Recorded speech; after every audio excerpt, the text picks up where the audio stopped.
Hello, my good friends. How are you today? May God bless you all, dear friend. Imagine this. You are Jack Harper, a real estate tycoon, millions in the bank, a life most people dream of. Then one day, you stand by a grave, staring at the name of the woman you loved and lost, Emily Carter, gone forever. But here's the surprise. Two little boys appear, tears in their eyes, calling her mommy. And their faces? They look exactly like you. It turns out, your perfect world has been hiding a secret that could either break you or make you whole again. What will you do? Walk away? Or fight for a family you never knew you had? Stay. Because this story has twists, heartaches, and a chance for redemption you won't see coming. Comment where you're watching the video, hit the subscribe button. Let's explore. The late afternoon sun hung low over Oakwood Cemetery, just outside Atlanta, Georgia, casting long shadows across the rows of weathered headstones. A sharp wind whipped through the air, carrying the dry scent of cut grass and damp earth. Jack Harper stood motionless in front of a freshly carved gravestone, his tailored black coat flapping against his legs. The cold bit at his knuckles, but he didn't feel it. Not really. His eyes were locked on the words etched into the gray marble. Emily Carter, 1988-2025, devoted mother. In his hand, he clutched a scratched silver bracelet, its tiny charms jingling faintly as his fingers tightened around it. He'd given it to her over a decade ago, back when love still felt like something he could hold on to. Jack wasn't the kind of guy who let emotions get the better of him. At 42, he'd built a real estate empire from nothing. Condos in Miami, office towers in Charlotte, vacation homes along the Gulf Coast. He was a man of steel nerves and sharp deals, the kind who could stare down a boardroom full of suits and walk away with their signatures on the dotted line. But standing here, none of that mattered. The weight in his chest was heavier than any skyscraper he'd ever put up. Emily was gone. A week ago, he'd stood at the back of her funeral, hidden behind dark sunglasses, watching her coffin sink into the ground. He hadn't cried then. He wasn't sure he could now. Their story had started like something out of a movie. Two kids in their 20s falling hard for each other on the sticky, jazz-filled streets of New Orleans. She was an artist with paint-stained fingers and a laugh that could light up a room. He was a hustler with big dreams and a chipped front tooth he'd gotten in a bar fight. They'd been electric together, unstoppable, until they weren't. His ambition had swallowed everything.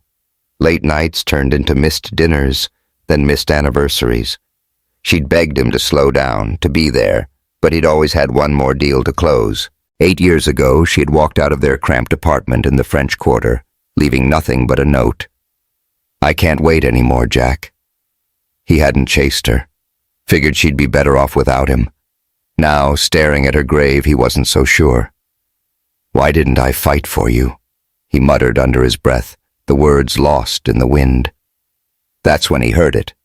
A muffled sob, soft but sharp, cutting through the rustle of leaves. Jack stiffened, his instincts kicking in. He wasn't alone. His eyes scanned the cemetery, past the crooked oaks and faded angel statues, until they landed on two small figures a few rows over. Two boys, no older than 7, stood huddled together near Emily's grave. The taller one, his dark hair messy under a worn baseball cap, placed a single white daisy on the dirt. The smaller one, his jacket sleeves too long, wiped his nose with his hand. "Mom, we miss you," the taller boy whispered, his voice cracking. Jack stopped breathing. "Mom?" His heart slammed against his ribs as he took a step closer, his polished loafers crunching on the gravel path. The boys didn't notice him at first, too lost in their grief. But the closer he got, the more he saw. High cheekbones, deep brown eyes that mirrored his own reflection in the bathroom mirror every morning. A cold sweat broke out on his neck. It couldn't be. Could it? He cleared his throat, forcing his voice to stay steady. Hey, kids, you okay? The smaller boy jumped, grabbing his brother's hand. His wide eyes flicked up to Jack, wet with tears. Who are you? He asked, his voice small and shaky. Jack swallowed hard, his mind racing. I knew your mom, he said, the words tumbling out before he could stop them. The taller boy turned, narrowing his eyes. He had a sharpness to him, a guarded edge that didn't fit a kid his age. You knew her? He asked, skepticism dripping from every syllable. Then why weren't you at her funeral? The question hit Jack like a punch to the gut. He had been there, lurking in the back, too ashamed to show his face. But he couldn't say that, not to this kid who looked at him like he was some kind of intruder. I was, he lied, then corrected himself. I mean, I didn't know her as well lately. We lost touch. The taller boy, Ethan, Jack would later learn, didn't buy it. He crossed his arms, his little jaw tight. She never talked about you. Before Jack could respond, a shadow fell over them. A woman in her 60s, her gray hair pulled into a tight bun, marched up the path with a look that could have frozen the Mississippi River. Ruth Grayson, Emily's best friend, her rock after Jack had checked out of their lives. He recognized her from the funeral, the way she'd held the boys close like a mama bear guarding her cubs. Ethan, Mason, come here, she snapped, her voice low but firm. The boys obeyed instantly, shuffling toward her. Ruth's eyes locked onto Jack, and in that split second he saw it. Recognition, then fury. You! She hissed. What the hell are you doing here, Jack Harper? Jack raised his hands, palms out. Ruth, no. She cut him off, stepping between him and the boys. You don't get to waltz in here like you belong. You walked away from her years ago.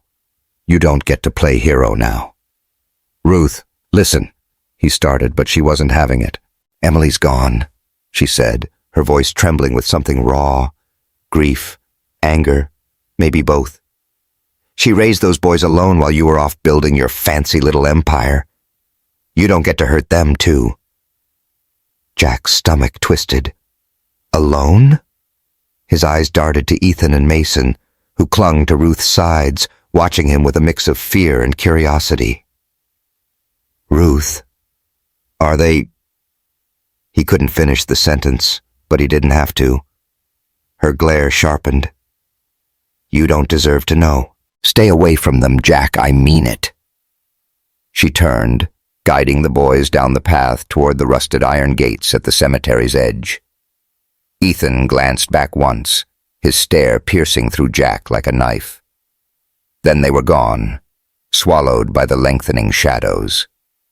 Jack stood there, rooted to the spot, the wind howling around him. The bracelet in his hand felt heavier now, its tiny charms digging into his palm. His mind spun with questions, each one slicing deeper than the last. Had Emily been pregnant when she left? Why hadn't she told him? Did she hate him that much? Or had she thought he wouldn't care? And those boys with his eyes, were they his? He stumbled back to his black Cadillac parked near the entrance, sliding into the driver's seat.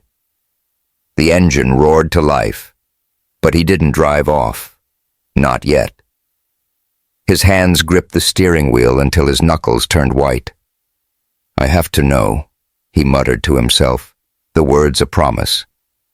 I have to find them. He didn't know how, and he didn't know where to start. But one thing was clear. Jack Harper wasn't walking away this time. Hey, if you're hooked on Jack's story and dying to know what happens next, hit that subscribe button and drop a comment below. Do you think Ethan and Mason are really his kids? Let's talk about it.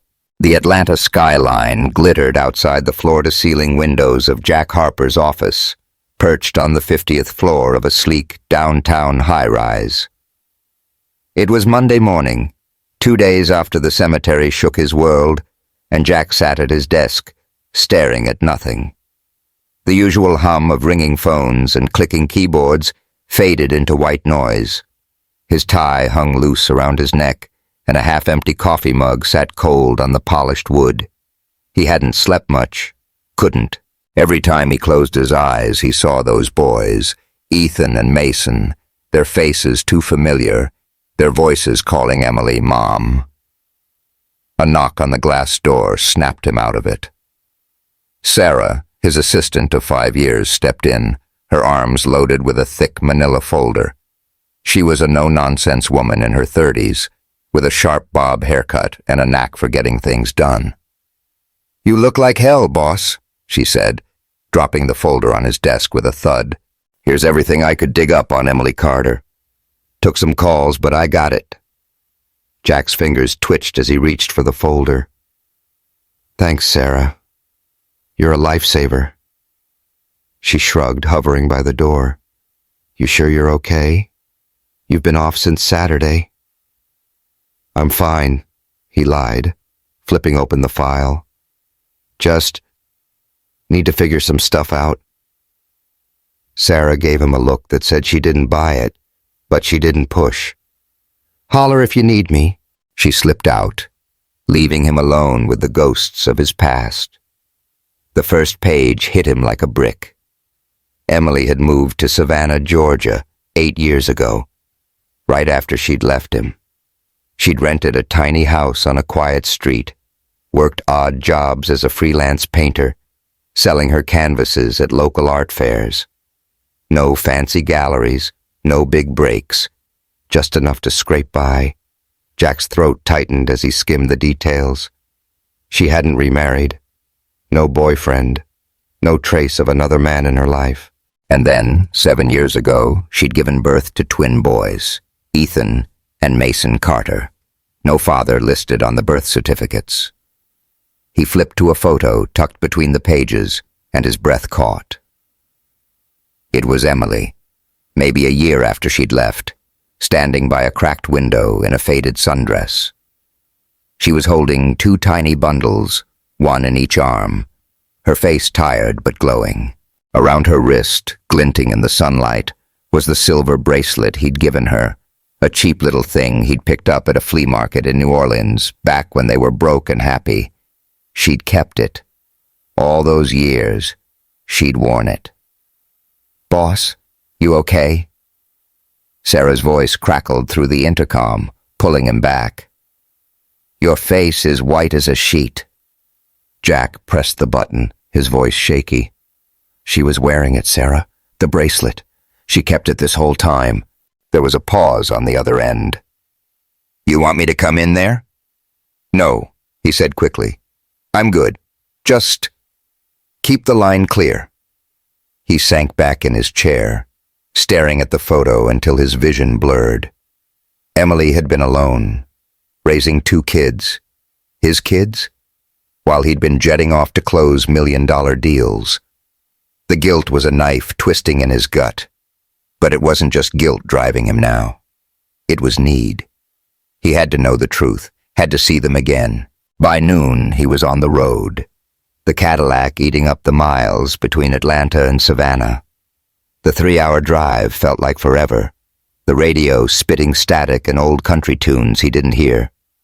When he pulled into Savannah, the sun was dipping low, painting the sky orange over the moss-draped oaks. Ruth Grayson's address was a modest brick house on a sleepy street, flower pots on the porch, a tricycle tipped over in the yard. Jack parked across the street, his palms sweaty as he stepped out. He didn't get 2 steps before the front door flew open. Ruth stood there, arms crossed, her gray eyes hard as steel. "I told you to stay away, Jack." "I just want to talk," he said, keeping his tone even. 5 minutes, Ruth. That's all I'm asking." She didn't budge.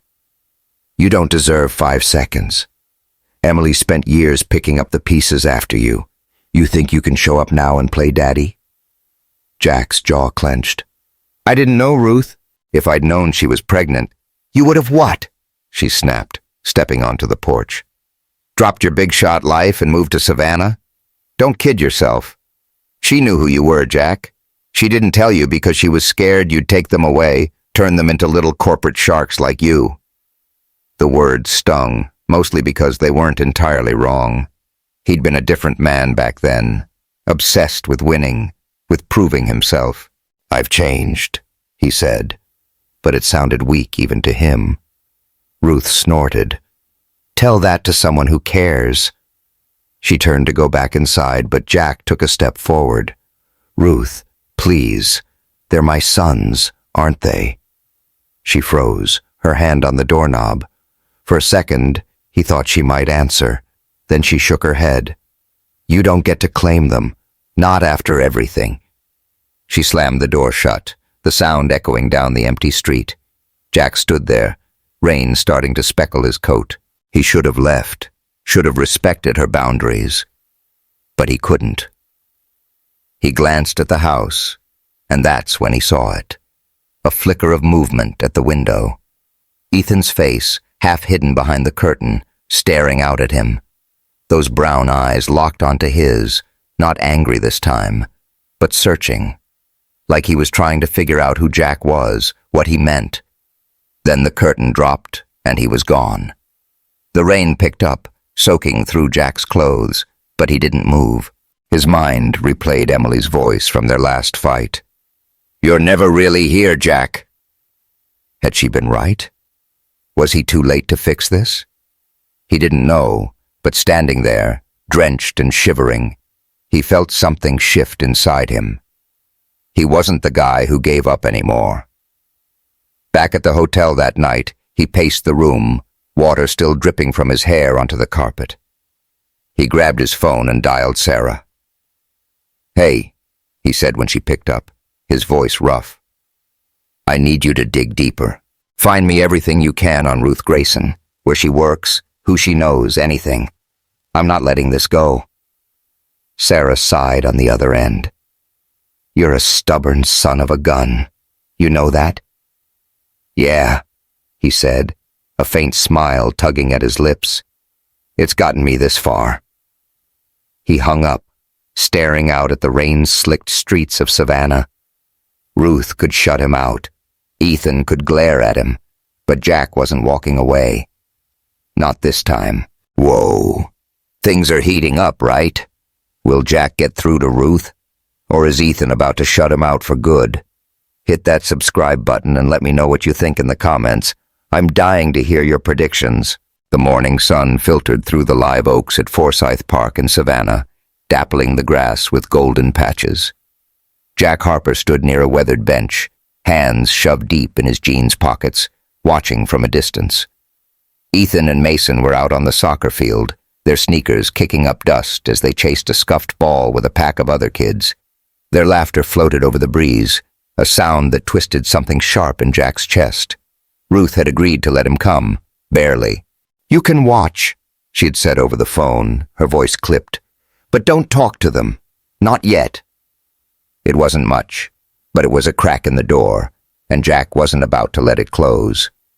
He leaned against a tree, the rough bark digging into his back, trying to look casual. Ethan was fast, weaving between players with a focus that reminded Jack of himself at that age. Mason, smaller and scrappier, kept tripping over his own feet, but popped back up, grinning every time. They were his. Jack felt it in his bones, but feeling it wasn't enough. He needed proof, needed answers. Ruth wasn't giving him any, and the boys didn't even know who he was. His phone buzzed in his pocket, jolting him out of his thoughts. He fished it out and saw Sarah's name on the screen. Yeah, he answered, keeping his voice low. Jack, you sitting down? Sarah's tone was urgent, not her usual cool and collected vibe. I found something. Big. His pulse kicked up. What is it? Ruth had a letter from Emily, unopened, stashed in a lockbox at her bank. I called in a favor with a guy I know down there. Gotta look at it. You're not gonna like this. Just tell me, he snapped, stepping away from the tree. Sarah took a breath. Emily wrote it a month before she died. She was gonna send it to you, Jack. Said she tried calling you once, back when she was pregnant. Got through to some assistant. Guy named Travis, worked for you years ago. He told her you didn't want anything to do with her, said you'd moved on. She bought it. Stopped trying after that. Jack's knees buckled. He grabbed the tree to steady himself, the world tilting under his feet. Travis. That smug little prick he'd fired 6 years ago for skimming expense reports. I never said that, he growled, his voice shaking. I didn't even know she called. I figured, Sarah said softly. But she didn't. The letter says she didn't want the boys growing up in your world. Money, power, all that. Thought they'd be better off with her, even if it meant struggling. She kept that bracelet you gave her, though. Wore it every day. Jack's free hand flew to his pocket, where the silver bracelet sat like a talisman. He could barely breathe. Emily had reached out. She'd wanted him to know, and some bastard had ripped that chance away from him. From them. Email me the letter, he managed to say. Now. Already sent, Sarah replied. What are you gonna do? He didn't answer. He hung up, pulling up the email on his phone. There it was. Emily's handwriting, scanned and shaky, spilling out her heart. Jack, I don't know if you'll ever read this. I tried once, but you were gone. Really gone. I can't let Ethan and Mason be part of your life, not the way it is now. They deserve more than boardrooms and empty promises. I'm sorry. I loved you. The words blurred as his eyes stung, hot and wet. He didn't hear Ruth approach until her shadow fell over him. What's wrong with you? She asked, her tone sharp, but edged with something softer. Concern, maybe. Jack looked up, wiping his face with his sleeve. She tried to tell me, he said, holding out his phone. Read it. Ruth hesitated, then took the phone. Her eyes scanned the screen, and Jack watched the hardness in her face crack. A tear slipped down her cheek, then another. She handed it back, her voice barely a whisper. Doesn't change anything. You still weren't there when she needed you. I know, Jack said, his throat tight. But I'm here now. Ruth opened her mouth to argue, but a shout cut her off. Ethan stood a few yards away, frozen mid-step, the soccer ball rolling forgotten at his feet. He'd heard them. How much? Jack couldn't tell. The boy's face darkened, his small hands balling into fists. What's he talking about? Ethan demanded, storming over. What's that about, Mom? Ethan, honey. Ruth started reaching for him, but he jerked away. No, he yelled, turning on Jack. She cried because of you. I heard her at night talking to Aunt Ruth about some guy who broke her heart. That was you, wasn't it? Who are you? Jack's heart shattered. He stepped forward, hands raised. Ethan, You're nothing, Ethan shouted, his voice cracking. You made her sad, and now you're here acting like you care. Before Jack could react, the boy spun around and bolted, disappearing into the maze of trees and paths deeper in the park. Ethan, Ruth called, panic lacing her voice. Mason ran up, wide-eyed and confused. Where'd he go? Jack didn't think. He took off after Ethan, his boots pounding the dirt. The park blurred around him. Kids on swings, dog walkers, a busker strumming a guitar, all fading into a haze. He spotted Ethan near the fountain. The boy's skinny frame hunched over the stone edge, chucking pebbles into the water. Tears streaked his face, his shoulders shaking. Ethan, Jack said, slowing as he approached. Hey, kiddo, just talk to me. Leave me alone, Ethan snapped, hurling another stone. It splashed hard, sending ripples across the surface. You don't get it. Mom said our dad didn't want us. She said he left us behind. That's you, isn't it?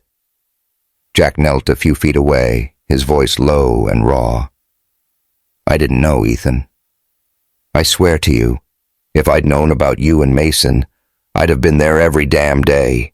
Someone lied to your mom, lied to me. I didn't leave you. I didn't even know I had you. Ethan's hand froze mid-throw, the pebble slipping from his fingers. He turned, his red-rimmed eyes boring into Jack's. You're lying, he whispered, but there was a crack in his voice. Doubt, maybe hope. I'm not, Jack said, fighting to keep his own tears back. I messed up, kid. I wasn't there for her and I can't fix that. But I'm here now, and I'm not going anywhere.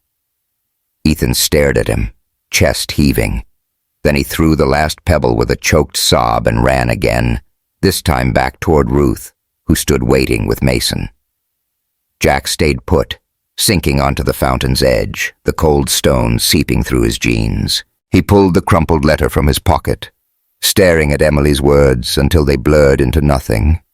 He'd lost her years ago, and now he might have lost Ethan too.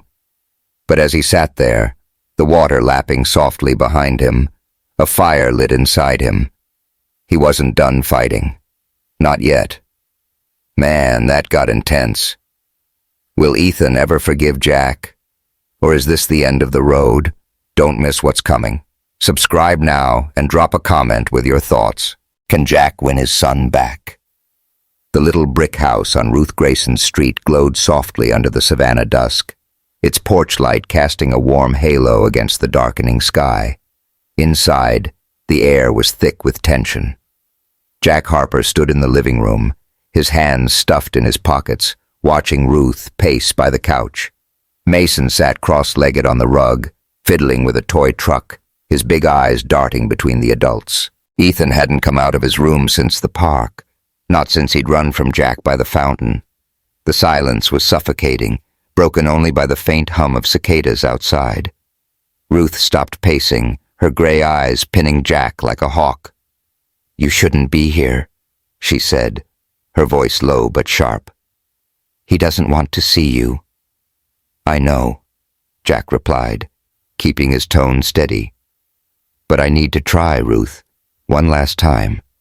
If he tells me to go, I'll go. For good. She studied him, her lips pressed tight.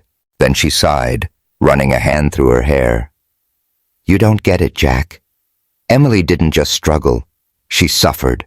Cancer ate her up slow while she worked double shifts to keep those boys fed. Where were you? Up in your penthouse, sipping whiskey? Jack flinched. The truth stung worse than any slap. I didn't know, he said, his voice cracking. I'd have given her everything if she'd told me. Ruth shook her head. She didn't want your money. She wanted you, and you weren't there. Mason piped up, his small voice cutting through the heaviness. Why's Ethan mad at you? He tilted his head, clutching the truck. Did you do something bad? Jack knelt to his level, forcing a smile. Yeah, buddy. I messed up a long time ago. I'm trying to fix it. Mason frowned, confused. Like when I broke Ethan's Lego ship and said sorry? Something like that, Jack said, his chest tightening. He stood, turning to Ruth. I brought something. For Ethan. He pulled a folded canvas from his bag, an old painting of Emily's he'd found in storage, a half-finished sketch of a New Orleans street scene. I got this for her years back. Thought maybe he'd want it. Ruth took it, her fingers brushing the edges. I'll give it to him, she said grudgingly. But don't expect miracles. She disappeared down the hall, leaving Jack with Mason, who started chattering about his truck. Minutes dragged by, each one heavier than the last. Then the bedroom door creaked open, and Ethan stepped out, the canvas clutched in his hands. His eyes were red, his jaw set tight. Ruth hovered behind him, her face unreadable. Ethan marched up to Jack, stopping a foot away. You don't deserve this, he said, his voice shaking as he shoved the painting at Jack's chest. "You don't deserve her." "Ethan," Jack started, but the boy cut him off. "You weren't there," Ethan yelled, tears spilling over. "She worked till she couldn't stand, and you were off being rich. I hate you." He threw the canvas down and bolted for the front door, slamming it open before anyone could stop him. "Ethan, wait!" Ruth shouted, but he was already gone, a blur in the twilight. Mason jumped up, wide-eyed. "He's running again!" Jack didn't hesitate. He sprinted after Ethan, his boots pounding the pavement. The kid was fast, darting through the quiet streets, past porches and picket fences. Jack's lungs burned, but he kept going, catching glimpses of Ethan's red jacket ahead. The boy veered toward the riverfront, the same spot Ruth had mentioned Emily used to take them, where they'd skip rocks and eat peanut butter sandwiches on sunny days. Ethan reached the riverbank, the water glinting dark and restless under the fading light. He stopped at the edge, chest heaving, staring out at the current. Jack slowed, approaching cautiously. "Ethan, please," he called, his voice hoarse. "Just talk to me." "Leave me alone." Ethan spun around, his foot slipping on the muddy bank. Time slowed as he teetered, arms flailing, then pitched backward toward the water with a yelp. Jack lunged. His hands caught Ethan's jacket just as the boy's sneakers hit the river, yanking him back onto solid ground. They crashed to the dirt together, Jack's arms wrapped tight around Ethan's trembling frame. The kid fought him, fists pounding Jack's chest, but Jack didn't let go. "Stop it," Ethan sobbed, his punches weakening. "I hate you. I hate you." "I know," Jack whispered, holding on as Ethan's strength gave out. "I'm so sorry, kid. I wasn't there, but I'm here now. I'm not leaving you. Never again." Ethan's sobs broke free, raw and ragged, and he slumped against Jack, his small hands clutching the front of Jack's shirt. Mason's voice rang out behind them. "Ethan!" The younger boy ran up, throwing his arms around both of them, his face streaked with tears. Jack held them close, the river rushing beside them, his own eyes burning. He'd almost lost Ethan, almost lost everything. But here, in the mud and the dark, he felt something shift. Not forgiveness, not yet, but a crack in the wall Ethan had built. Ruth appeared minutes later, breathless, her face pale. She stopped short, taking in the scene. Jack and the boys tangled together, the river lapping at the bank. "You okay?" she asked Ethan, her voice soft. Ethan nodded against Jack's shoulder, not pulling away. "He caught me," he mumbled. Ruth's eyes met Jack's, and for the first time there was no anger, just exhaustion, and maybe a flicker of trust. "Get them home," she said quietly. "It's late." Back at the house, the boys fell asleep on the couch, Mason curled against Jack's side, Ethan's head resting on his arm. Ruth handed Jack a mug of coffee, sitting across from him. "They're yours," she admitted, her voice barely above a whisper. "Emily never stopped loving you even when she hated you. She wanted them to have a dad, just not the one you were back then." Jack nodded, staring at the boys. "I'm not that guy anymore." "Prove it," she said simply. Months later, spring painted Oakwood Cemetery in soft greens and yellows. Jack stood by Emily's grave, one hand on Ethan's shoulder, the other on Mason's. Between them sat the finished painting, Emily's New Orleans sketch, completed with splashes of color from all three of them. Ethan had added the sky, Mason the streetcars, and Jack the tiny figures holding hands in the corner. "She'd like this," Ethan said, his voice quiet but steady. He glanced up at Jack. "I think she'd be okay with you too." Jack's throat tightened, a smile breaking through. "Yeah?" "Yeah," Ethan said, leaning into him just a little. Mason grinned, tugging Jack's sleeve. "Can we get ice cream after?" "Always," Jack laughed, pulling them both close. The wind rustled through the oaks, carrying Emily's memory with it, bittersweet but warm. He'd lost years, lost her, but he'd found something better.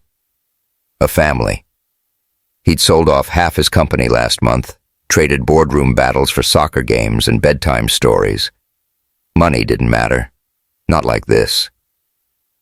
As they walked back to the car, Ethan slipped his hand into Jack's, and Mason chattered about chocolate cones. Jack looked up at the sky, whispering to no one, "I've got them, Em. I've got them." And that's the end of Jack's journey. What a ride, huh? If this story hit you in the feels, smash that subscribe button and leave a comment. What was your favorite moment? Let's keep the conversation going.